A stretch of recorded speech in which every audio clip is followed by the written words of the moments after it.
მისი საშინელი 9 მაისის გამარჯვების აღლუმის შემდეგ ვლადიმერ პუტინი მსოფლიოს წინაშე დადგა და თქვა ის, რასაც არავინ ელოდა. რუსეთის ლიდერმა განაცხადა, რომ უკრაინის ომი მალე დასრულდება. ეს არ არის ის განცხადება რუსეთის გარდაუვალი გამარჯვების შესახებ, როგორც შეიძლება ჩანდეს. ეს არის ჩუმად აღიარება იმისა, რომ რუსეთმა წააგო და ახლა ვლადიმერ პუტინი გამოსავალს ეძებს.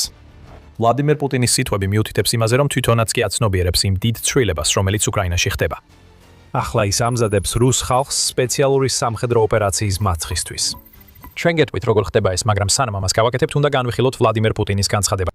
რამდენიმე საათში მას შემდეგ, რაც ვლადიმერ პუტინმა გადაიტანა შემცირებული გამარჯვების დღის აღლუმი, რომელიც სრული დამცირება იყო იმ კაცისთვის, ვინც ამ აღლუმს რუსული ძალის საჩვენებლად იყენებს, პუტინი მედიის წინაშე დადგა და ძალიან საინტერესო რამ თქვა. მე ვფიქრობ, რომ საქმე დასასრულს უახლოვდება. ეს სიტყვები უკრაინის ომს ეხებოდა და ისინი ძალიან ფრთხილად იყო შერჩეული. სიტყვა საქმე ომს ჩაენაცვლა, რადგან პუტინი ცდილობს თავი არიდოს ნებისმიერ განცხადებას, რომელიც მის მიერ დაწყებულ ომს ნამდვილ ომად წარმოაჩენს. მაშინაც კი როცა ამ ოპერაციაში უკვე 1.3 მილიონზე მეტი რუსი გახდა მსხვერპლი და ეს რიცხვი იზრდება. მაგრამ მთავარი სათაური აქ ისაა, რომ პუტინს როგორც ჩანს, სჯერა რომ დასასრული ახლოსაა. აქ რასაც ვხედავთ, ეს არის ცვლილება რუსეთის ლიდერის პოზიციაში და მისი ბევრი სიტყვა 9 მაისიდან აჩვენებს, რომ ის ცდილობს თავის ხალხი მოამზადოს დასასრულისთვის, რომელიც მათ შეიძლება არც კი წარმოედგინათ. მიუხედავად იმისა, რომ მან უკრაინის ომის სამართლიანად გამოაცხადა, რადგან ის ებრძვის აგრესიულ ძალას, რომელსაც უკრაინა წარმოადგენს, პუტინმა თავისი სიტყვის დიდი ნაწილი მიუძღვნა კოლექტიური დასავლეთის გაკრიტიკებას უკრაინისთვის გაწეული მხარდაჭერის გამო. მათ დასავლეთმა დახმარება დაჰფირდეს და შემდეგ დაიწყეს რუსეთის წინააღმდეგ დაპირისპირების გაღვივება, რომელიც დღემდე გრძელდება. ვფიქრობ, საქმე დასასრულს უახლოვდება, მაგრამ ეს სერიოზული საკითხია, თქვა პუტინმა დასავლეთზე. კიდევ ერთხელ, როგორც პუტინის სიტყვების უმეტეს ნაწილში მისი საწოდავი აღლუმის შემდეგ, აქაც ორსახოვანი რიტორიკა ჩანს. გარეგნულად პუტინი დასავლეთის წინააღმდეგ იბრძვის. შინაგანად კი ცდილობს რუსეთი წარმოაჩინოს იმად, რაც სინამდვილეში საერთოდ არ არის. რაც მის ჩუმ აღიარებას ამხარებს, რომ ყველაფერი დასრულებულია. ასევე დავინახეთ, რომ პუტინის დამოკიდებულება მოლაპარაკებებთან დაკავშირებით უკრაინასთან შეიცვალა. შეხვედრა მესამე ქვეყანაში ასევე შესაძლებელია, მაგრამ მხოლოდ მაშინ, როცა საბოლოო შეთანხმებები იქნება მიღწეული სამშვიდობო ხელშეკრულებაზე, რათა გრძელვადიანი ისტორიული პერსპექტივით მიიღონ მონაწილეობა ამ ღონისძიებაში და ხელი მოაწერონ ხელშეკრულებას. მაგრამ ეს უნდა იყოს საბოლოო ნაბიჯი, განაცხადა პუტინმა. ისევ ორპირი საუბარი. ამ განცხადებაში ორ რამეს ვხედავთ. პუტინი ისევ ცდილობს ისე მოიქცეს, თითქოს ყველა ბარათი მის ხელშია, როცა საუბრობს საბოლოო ნაბიჯებსა და საბოლოო შეთანხმებებზე.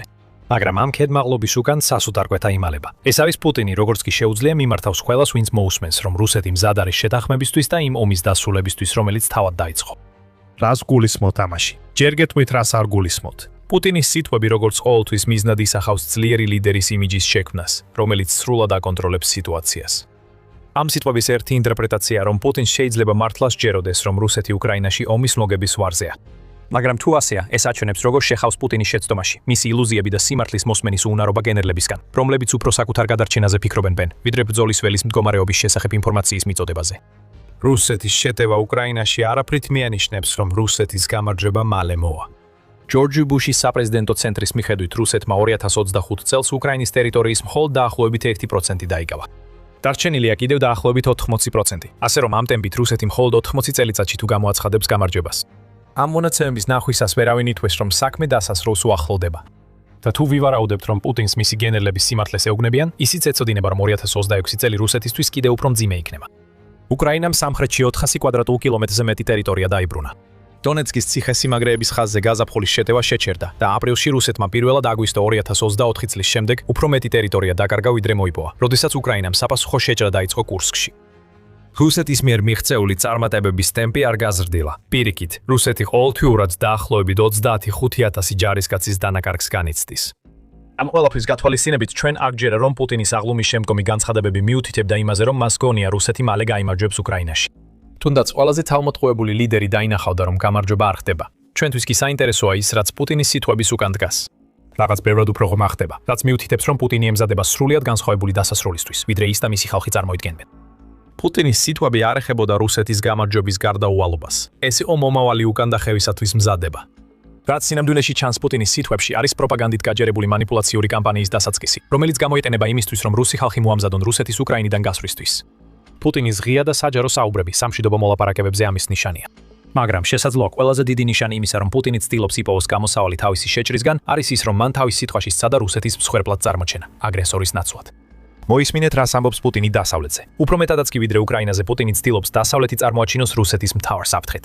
ამაში ძალიან ნათელი აზრია. პუტინს უნდა რომ მისმა ხალხმა იფიქროს, რომ ომი, რომელსაც ახლა იბრძვიან დასავლეთისა და ნატოსგან გადარჩენას ეხება და არა უკრაინის დამარცხებას. და თუ ეს უცნაურ მტკიცებად გეჩვენებათ, იცოდეთ, რომ აღლუმის შემდგომი სიტყვა ერთადერთი შემთხვევა არ არის, როცა პუტინმა ეს ბოლო დროს გააკეთა. მხოლოდ ერთი დღის შემდეგ პუტინმა ნატოზე თავდასხმები გააგრძელა. მან თავისი რისხვა ფინეთისკენ მიმართა და განაცხადა, რომ ეს ქვეყანა ნატოში მხოლოდ იმიტომ შევიდა, რომ იმედოვნებდა რუსეთი დაიშლებოდა იმ ზეწოლის ქვეშ, რომელსაც ნატოს სანქციებითა და უკრაინისთვის დახმარების გაწევების გაწევით ახორციელებდა. ჩვენ უბრალოდ უგულებელ ვყოფთ იმ საფრთხეს, რომელსაც ფინეთი გრძნობდა, როცა ესაზღვროდა კვებოდა ქვეყანას, რომელიც ერთ-ერთ მეზობელ ქვეყანაში შეიჭრა, არა პუტინი. პუტინმა სესტრას მდინარის გასწვრივ რომელმშენებლობაზე მიუთითა, როგორც მტკიცებულებაზე იმისა, რომ ფინეთს უბრალოდ სურს რუსეთის დაშლით ისარგებლოს. პუტინმა ასევე განაცხადა, რომ დასავლეთის ქვეყნებს სჯეროდათ თითქოს რუსეთი 6 ან 7 თვეში დაიშლებოდა და რუსეთის მთელი საბანკო სისტემა დაინგრეოდა, რის შედეგადაც მილიონობით რუსი უმუშევარი დარჩებოდა. აქ ჩვენ ხედავთ ახალი ნარატივის შექმნას. პუტინი პოზიციებს იცვლის, რათა რუსეთი ნატოს აგრესიის მსხვერპლად წარმოაჩინოს, თითქოს უკრაინა ამ აგრესიის თითქმის გვერდითი შედეგია და არა ქვეყანა, რომელსაც რუსეთი 2022 წელს დაესხა თავს. ეს აღარ ეხება სპეციალური სამხედრო ოპერაციის წარმატებას. ახლა პუტინი ახალ გზავნილს ასარებს, გამარჯვების ნაცვლად გადარჩენას. ეს არის ახალი პროპაგანდისტული ინტერპრეტაცია და აღლუმის შემდგომი სიტყვაც ამას მიანიშნებს. რა თქმა უნდა, რუსეთი თავს ნატოს აგრესიის მსხვერპლად რომ წარმოაჩენს, ეს ახალი არაფერია. ქვეყანაში ვლადიმირ პუტინის მმართველობის პერიოდში შექმნილი კულტურის დიდი ნაწილი დაფუძნებულია მსხვერპლის მითის გამყარებაზე, სადაც რუსეთი ყოველთვის წარმოჩენილია როგორც დაჩაგრული ერი, რომელიც მხოლოდ სხვების აგრესიაზე პასუხობს და თავად აგრესორი არ არის. ვლადიმირ პუტინი ამ მითის გასამყარებლად ისტორიაშიც რაც შეიძლება ღრმად ჩავა. როგორც საუბარში 2022 წელს აღინიშნა, მან უკვე გამოიყენა როგორც შვედეთის კარლ მე-12-ის, ასევე ნაპოლეონის და ადოლფ ჰიტლერის ოპერაცია ბარბაროსას მიერ რუსეთის დაპყრობის მაგალითები, რათა რუსეთი მუდმივი მსხვერპლის როლში წარმოეჩინა. ზოგიერთი თვალსაზრისით ის ნარატიული ჩარჩო, რომელსაც ვლადიმირ პუტინი ქმნის, როცა დასავლეთს მრავალ გამოსვლაში უპირისპირდება, უბრალოდ გაგრძელებაა იმისა, რასაც ის წლები აკეთებს. მაგრამ ახლა ყველაფერი სხვანაირადაა. ის ნარატიული ხაზი, რომელსაც ვლადიმირ პუტინი ამდენი ხანი ეჭიდებოდა, კიდევ უფრო ძლიერდებარდება. გამარჯვების დღე და აღლუმის შემდგომი სიტყვა, რომელიც გამოიყენება დასავლეთის გასანტყუნტყუნებლად და არა რუსეთის გასადიდებლად, ახალი ნაბიჯია რუსეთის მსხვერპლის როლისკენ მიმავალ გზაზე და ვლადიმირ პუტინმა ეს ძალიან კონკრეტული მიზეზით გადადგა. მან იცის, რომ უკრაინაში შეჭა მარცხ ხდება და გამოსავლის ძიებაშია. ეს უკრაინის ომთან დაკავშირებით ყველაფერს ცვლის. სხვათა შორის თქვენ უყურებთ The Military Shows, სადაც სრულ სურათს გაჩვენებს და არა მხოლოდ სათაურებს. თუ არხზე ახალი ხართ, გამოიწერეთ, რადგან ყოველ კვირას ასე ვაშლით ყველაფერს დეტალებად. რას ვხედავთ რეალურად პუტინის აღლუმის შემდგომი განცხადებებიდან? ეს ნაკლებად ეხება ძალის დემონსტრირებას და უფრო იმაზეა, რომ პუტინი აკვირდება სიტუაციას და აცნობიერებს, რომ მას სჭირდება შეცვალოს თავისი გზავნილი, რათა მისი ხალხი მზად იყოს უკრაინის ომში სხვა შედეგისთვის, ვიდრე ის, რაც პუტინმა დაპირდა. პუტინს ეს არ სურდა, მაგრამ ახალი პროპაგანდა ვრცელდება, რადგან პუტინმა იცის, რომ რუსეთს პრობლემებით სავსე გაზაფხულში შეჰყავს, რაც გადაიზრდება ზაფხულში და შემდგომში, რაც შეიძლება რუსეთს სერიოზულად დააზიანოს. CNN მსგავსი აზრი გამოთქვა 26 აპრილის სტატიაში, სადაც აღნიშნა, რომ პუტინმა რამდენიმე გზას სცადა მანამდე, სანამ გადაწყვეტდა თავისი გზავნილის გამოყენებას რუსეთის მოსახლეობის მოსამზადებლად უკან დახევისთვის. პუტინის წინააღმდეგ საკმაოდ საჯარო წინააღმდეგობა დაფიქსირდა, მათ შორის იმ რუსული მედიის წარმომადგენლებისგანაც, რომლებიც კრემლს უნდა უჭერდნენ მხარს, მაშინ როცა უკრაინული თავდასხმები ელექტროენერგიის გათიშვებსა და საწვავის დეფიციტს იწვევს. პუტინი ცდილობს რუსეთში ღია კომუნიკაციის შეზღუდვას, მობილური ინტერნეტის გათიშვითა და პოპულარული მესენჯერების, მაგალითად Telegram-ის წინააღმდეგ ზომების მიღებით. პოლიტიკური დაპატიმრებებისა და რეიდების ტალღაც მიმდინარეობს, რადგან პუტინის პარანოია აიძულებს მას შეუტიოს ყველას, ვისაც მის პოზიციაზე საფრთხედ მიიჩნევს. მაგრამ ეს მხოლოდ დროებითი გადაწყვეტილებებია, რომლებიც პუტინს რუსეთში ნარატივის კონტროლში ეხმარება. რეალობა ისაა, რომ ვერც ეს რეპრესიები მალავს იმ ძალიან რეალურ ომის ტკივილს, რომელსაც რუსეთის მოსახლეობა განიცდის, განსაკუთრებით ეკონომიკური თვალსაზრისით. პუტინის კი იძულებული გახდა ეღიარებინა, რომ რუსეთის ეკონომიკა პრობლემებშია, როგორც ეს აპრილის შუა რიცხვებში გამოსვლაში გააკეთა, სადაც ქვეყნის ეკონომიკისა და ბიზნესის ხელმძღვანელებს გამოსავლების მოძებნა მოსთხოვა. მაგრამ ეს მოთხოვნები ფუჭია, რადგან პუტინიც ისევე კარგად იცის, როგორც სხვებმა, რომ რუსეთის ფინანსური პრობლემები და ცხოვრების ხარჯების კრიზისი, რომელიც ხალხს დააწვა, გამოწვეულია მისი უკრაინაზე გადამეტებული კონცენტრაციით, რის გამოც მილიარდობით დოლარს ომში ყრის, ომში, რომელსაც რუსეთი ვერ იგებს. სოფლიო არენაზე პუტინისთვის საქმეები კიდევ უფრო ცუდად გამოიყურება და ამის დასტურია გამარჯვების დღის აღლუმი, რომელიც მის ბოლო გამოსვლას უძღოდა წინ. 2025 წელს აღლუმზე სულად იყო წარმოდგენილი რუსეთის სამხედრო ტექნიკა და მას ესწრებოდნენ ისეთი მაღალი რანგის სტუმრები, როგორიც იყვნენ ჩინეთის პრეზიდენტი სი ძინპინი და ვენესუელის დიქტატორი ნიკოლას მადურო. უკანასკნელი მათგანი ახლა უკვე სცენიდან გაქრა აშედეთში რეიდის შედეგად, რაც კიდევ უფრო ამძიმებს რუსეთის პრობლემებს საერთაშორისო არენაზე, რადგან მისი გეოპოლიტიკური გავლენა შესამჩნევად იკლებს. რაც შეეხება 2026 წლის აღლუმს, სამხედრო ტექნიკა აღარ იყო წარმოდგენილი და პუტინმა მოწვეული ლიდერებიდან მხოლოდ თავისი ბელარუსელი მარიონეტი, ალექსანდრ ლუკაშენკო და ისეთი ქვეყნების წარმომადგენლები, როგორიცაა ლაოსი, ყაზახეთი და სამხრეთ ოსეთი, შეძლო მოეწვია. რუსეთის შიდა პრობლემებს, რომ ის გლობალურ გავლენის შემცირებასაც დაუმატებთ, ნათლად ჩანს, რომ ძალაუფლების დემონსტრირების ნებისმიერი მცდელობა ახლა ფუჭად ჟღერს.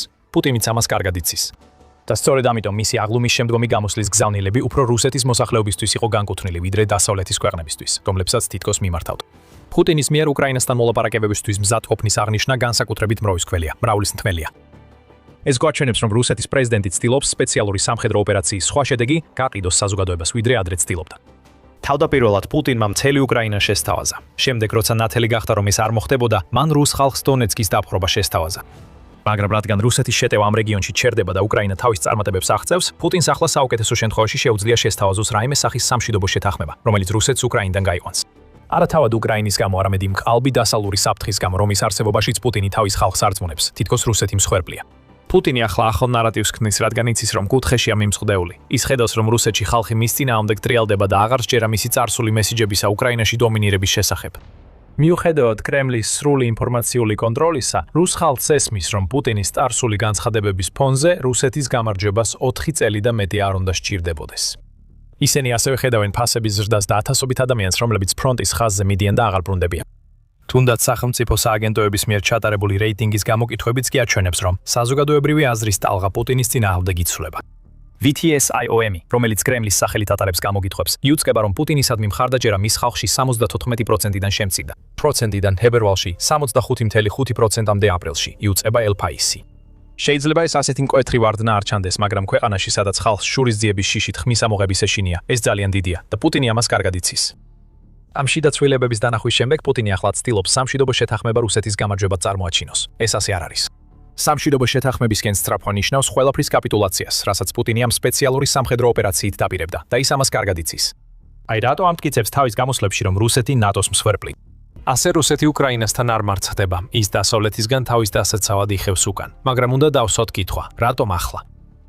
პუტინის ნარატივის ეს მცირე ცვლილებები შემთხვევით არ ხდება. არსებობს ტერიტორიული საკითხები, რომლებზეც უკვე ვისაუბრეთ. არ არის დამთხოვა, რომ პუტინმა ნარატივის შეცვლა სწორედ იმ რამდენიმე დღის შემდეგ დაიწყო, რაც ეს ამბავი გავრცელდა. აპრილში რუსეთმა უკრაინაში 116 კვადრატული კილომეტრი ტერიტორია დაკარგა, რაც მიუთითებს, რომ დონეცკის შეტევა შეჩერდა და უკრაინის სამხრეთისკენ შეტევა წარმატებით მიმდინარეობს. ასეთი ცვლილება მოვლენების განვითარებაში ნამდვილად არ შეესაბამება პუტინის წინა ისტორიებს რუსეთის უპირატესობასა და გარდაუვალობაზე.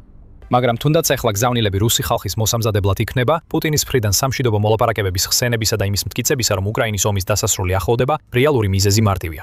პუტინი კარგავს ბერკეტებს. უკრაინის ტერიტორიული მიღწევები, რუსეთის წარუმატებელი შეტევა და ის მარტივი ფაქტი, რომ უკრაინა 4 წლის შემდეგაც დგას, ნიშნავს, რომ პუტინს ახლა სჭირდება სამშვიდობო მოლაპარაკებების გაგრძელება, რადგან ხედავს, რომ ინიციატივა რუსეთის სასარგებლოდ აღარ არის.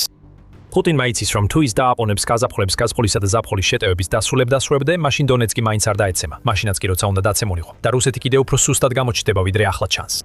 ასევე არ ჩანს ნიშნები იმისა, რომ უკრაინა უკან დაიხევს. ევროპის კავშირის, ანუ ევროკავშირის 106 მილიარდი დოლარის სესხის პაკეტი საბოლოოდ დამტკიცდა. მას შემდეგ, რაც ვიქტორ ორბანი უნგრეთის ხელისუფლებიდან გადააყენეს. კვლავ გეოპოლიტიკური გავლენის დაცემაზეა საუბარი, ხომ ასეა პუტინ? კიდევ ერთი შენი მოკავშირე წავიდა. რუსეთმაც ვერ შეძლო ევროკავშირის ქვეყნებისთვის უკრაინისთვის პირდაპირ სამხედრო დახმარების შეცვლათის იძულება. მან ასევე ნახა, როგორ აფორმებენ ევროკავშირის მრავალი ქვეყანა დრონების წარმოების შეთანხმებებს უკრაინასთან და როგორ მიმართავენ სპარსეთის ყურის ქვეყნებიც, რომლებიც ირანში ომით არიან დაზარალებულნი დახმარებისთვის უკრაინას, იმდენად რომ 10 წლოვან თავდაცვით შეთანხმებებსაც კი აწერენ ხელს. ამ წუთებში დაახლოებით 20 ქვეყანა ან უკვე აფორმებს ან აპირებს დრონების შეთანხმებების გაფორმებას უკრაინასთან, იტყობინება ოდესა ჟურნალი. პუტინისთვის ამ ყველაფრიდან მთავარი გზავნილი ისაა, რომ უკრაინა ძლიერ სახელმწიფოდ ყალიბდება და ეს მხოლოდ სამხედრო თვალსაზრისით არ არის. რუსეთის არმიამ კარგად იცის, რამდენად გამანადგურებელი იყო უკვე უკრაინის თავდაცვა, მაგრამ გეოპოლიტიკური თვალსაზრისით უკრაინა რუსეთზე წინ მიდის და ამხარებს იმგვარ კავშირებს, რომელთა შექმნაც პუტინს არ გამოსდის. ყველაფერი იმპულსია დამოკიდებული და ეს უკრაინის ფარგლებს ცდება და გლობალურ არენაზეც ვრცელდება. რუსეთისთვის სანდო მოკავშირეები იკარგება და ის ბანკოები, რომლებიც პუტინს ეგონა რომ ეჭირა, ცარიელი აღმოჩნდა.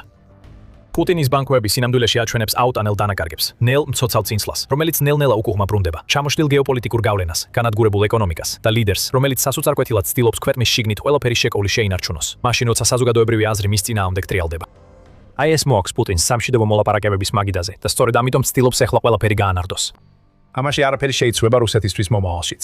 პუტინი ვეღარ იცავს თავის გლობალურ მოკავშირეებს. უკრაინა არ აპირებს დანებებას, რადგან რუსული დანაკარგები იზრდება და პუტინის 2026 წლის შეტევის მდგომარეობა გამომჟღავნებულია. რუსეთის ეკონომიკისთვის არ ჩანს სინათლე გვირაბის ბოლოს, თუ პუტინი კურსს არ შეცვლის და უკრაინიდან არ გავა. აი რატომ იცვლება გზავნილები. პუტინი ამზადებს თავის ხალხს იმ მშვიდობისთვის, რომლის დადგომასაც იმედოვნებს. როდესაც გაფორმდება შეთანხმება, რომელიც გარდაულად არ მისცემს რუსეთს ყველაფერს, რაც პუტინმა 2022 წლის თებერვალში დაფირდა, პუტინს სჭირდება, რომ მისმა ხალხმა ეს კარგი რამე დაღიქვას. ეს არ ყოფილა რუსეთის მარცხი. აი ესაა ის ამბავი, რომელიც პუტინმა უნდა მოუყვეს ხალხს. უკრაინა ისევ რუსეთის ნაწილი იქნებოდა, რომ არა დასავლეთი. სანამ პუტინი შეძლებს ამ ნარატივის შენარჩუნებას, მას შესაძლოა შანსი ჰქონდეს უკრაინიდან ისე გამოვიდეს, რომ რუსეთის პრეზიდენტის პოსტი შეინარჩუნოს. მაგრამ მას ახლა უნდა იმოქმედოს. როცა უყურებ ჩუნგ ზავნილს, რომელიც პუტინის სიტყვების უკან იმალება, იწყებ ხედოს თუ როგორ მიმდინარეობს მზადება. პუტინმა იცის, რომ წააგო. მისი აღლუმის შემდომი სიტყვაც ამას ამტკიცებს. ახლა კითხვა ისაა, რამდენად კარგად შეძლებს კრემლი ახალი ნარატივის გავრცელებას საზოგადოებაში მანაგობაში, მანამ სანამ პუტინი შეძლებს ამ საკითხის დასრულებას. ეს ის კითხვა, რომელზეც პასუხის გაცემა შეიძლება თვეები დასჭირდეს. მაგრამ ყოველი დღე, რომელიც უკრაინის ომის დასრულებამდე გადის, მხოლოდ ასუსტებს პუტინის პოზიციას. შენ უკვე გითხარით, რომ რუსეთის საზოგადოება პუტინს უპირისპირდება. რაც კიდევ უფრო შემაშფოთებელია რუსეთის ლიდერისთვის, არის ის, რომ რუსეთის სახელმწიფო დუმაში უკვე ისმის ხმები, რომლებიც მის წინააღმდეგ საუბრობენ. ერთ-ერთმა ამ ხმამ განაცხადა, რომ ახლა უკვე ყველა პირობა არსებობს რევოლუციისთვის, ისეთი მასშტაბის, როგორიც რუსეთმა 1917 წელს ნახა. გსურთ მეტი გაიგოთ. ნახეთ ჩვენი ვიდეო, სადაც განვიხილავთ რუსეთის კომუნისტური პარტიის ლიდერის განცხადებებს და იმას, რას ნიშნავს ეს პუტინისთვის. თუ მოგეწონათ ეს ვიდეო, არ დაგავიწყდეთ გამოიწეროთ The Military Show, რომ იხილოთ მეტი ანალიზი პუტინის სიტყვებზე და იმაზე, რას ნიშნავს ისინი სინამდვილეში და როგორც ყოველთვის მადლობას გიხდით ყურებისთვის.